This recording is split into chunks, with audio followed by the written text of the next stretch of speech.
ఉమ్మడి తూర్పు పశ్చిమ గోదావరి జిల్లాలో ఉపాధ్యాయ ఎమ్మెల్సీ ఎన్నికలకు సంబంధించి కాకినాడ కలెక్టరేట్లో అసిస్టెంట్ రిటర్నింగ్ అధికారి, కాకినాడ జిల్లా రెవెన్యూ అధికారి జె వెంకట్రావు ఉపాధ్యాయ ఎమ్మెల్సీ ఎన్నికల బరిలో నిలిచిన అభ్యర్థులతో సమావేశం నిర్వహించారు. డిసెంబర్ 5 గురువారం జరిగే పోలింగ్ ప్రక్రియ అంతా సజావుగా జరిగేందుకు అభ్యర్థులు సహకరించాలని ఆయన కోరారు.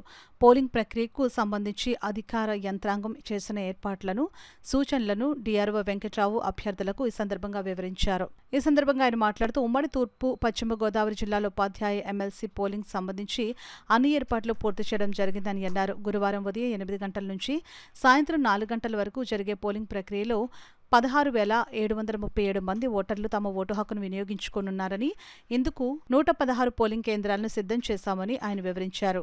సమావేశంలో అభ్యర్థులు గంధం నారాయణరావు, కవల నాగేశ్వరరావు, పులుగు దీపక్, నామన వెంకటలక్ష్మి, బొర్రా గోపీమూర్తి తరపున సాధారణ ఏజెంట్ పలివలి వీరబాబు, జిల్లా సమాచార పౌర సంబంధాల శాఖ అధికారి డి నాగార్జున, కలెక్టరేట్ ఎన్నికల విభాగం ఉప తహసీల్దార్ ఎం జగన్నాథం, ఇతర ఎన్నికల సిబ్బంది తదితరులు పాల్గొన్నారు.